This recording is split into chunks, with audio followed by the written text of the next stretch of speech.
And the kids and I had a fun time making fun of this guy here on the cover.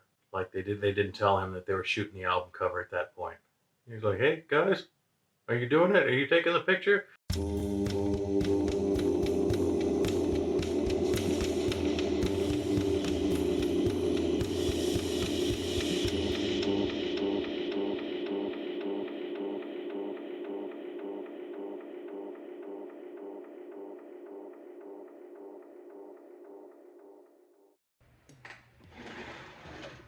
Hey VC, Plastic Eric here, Plastic Soundwave Cult, here for another blistering hot edition of Collection Connection, the game that's just an excuse to talk about music. It's a game I play with my brother Bryce over on Good Show Ponsonby. I do my response every Monday, then he finds a connection to that album and then does it on Thursday, so you can watch his response on his channel, Good Show Ponsonby, on Thursday, and then I come back on Monday and do a connection based on his album. So, we got that out of the way. The last album that my brother showed was AC/DC, Highway to Hell. What a great one. I love that album. It kind of... I got 3 albums by AC/DC that kind of go in and out all the time. Powerage, Dirty Deeds, and Highway to Hell. Highway to Hell was the very first AC/DC album I ever got. Somebody made a tape for me. And then a week later, I think Back in Black came out. And I was confused for the longest time on why this singer from AC/DC sounded one way on this album and sounds completely different on this other album. Of course, I found out a few years later that Bon Scott had passed away, and so on and so forth. And we have Brian Jones. Now, the connection I decided to go with was pretty simple. AC/DC, it's a band name without any words in it, really. It's just letters. So I picked a band that's name is just made up of letters and numbers, no actual words. And that would be UB40, Labor of Love. Now, you notice here this is a little bit different than your average one. It says here, this is the Spanish version of the album, or at least a Spanish version of the cover. Because I bought this on vacation last year in Barcelona. There was a guy outside. Oh, god damn it. I think it's the Barcelona Familia. It's a big cathedral, crazy looking thing, but fascinating to check out. But they had an open market out there, and there was a guy selling records.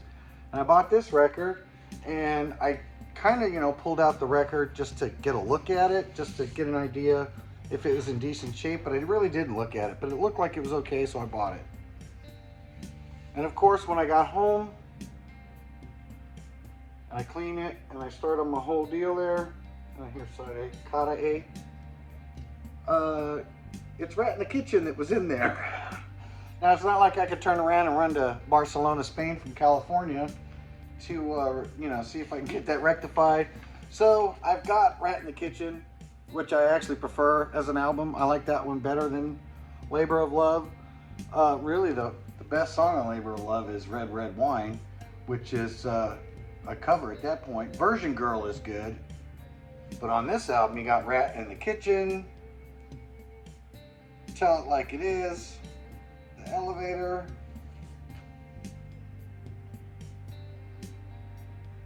Don't Blame Me, Sing Our Own Song. I prefer Rat in the Kitchen over Labor of Love any day of the week. So in a way, it's cool. I've always liked the album cover for Rat in the Kitchen because it's weird. It has UB40 on there twice. If you notice, like the cups and the dishes in the corner say UB40, but I think that might have been a little bit too subtle. So they added UB40 up in the corner over Rat in the Kitchen. That way it was clear that it was a UB40 album. Again, we're going with a band with 2 brothers. And this is just not going to go in. It's fighting me the whole time. So yeah, Rat in the Kitchen, Labor of Love. Kind of a weird twofer. If you want to do that, a 1.5er, a 1 and 1er, I don't know. Um, but I am a big fan of UB40. I got another one of their albums on tape. Their self-titled one.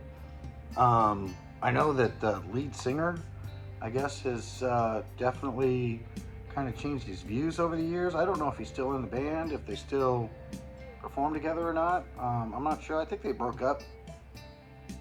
But overall, I like their music. Um, I mean, when I lived in England, the first songs that I heard were Food for Thought and 1 in 10. And it took years to actually find those songs again later on down the line, because I got a best of on CD, and that's how I finally got those. So I'm pretty well rounded out on UB40. Probably some other albums. I need to try and find a cover of Rat in the Kitchen with Labor of Love in it, and hopefully I can Frankenstein these together. If you know what Frankensteining is, cool. If you don't, I get it. We're not going to explain it here now. I'm hitting my time.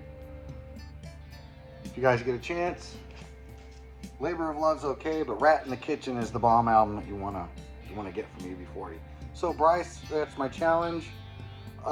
Make a connection either off of Labor of Love or Rat in the Kitchen. The choice is yours. Enjoy. It's not just about the music. I'll catch you guys later because I'm getting way over time. Bye.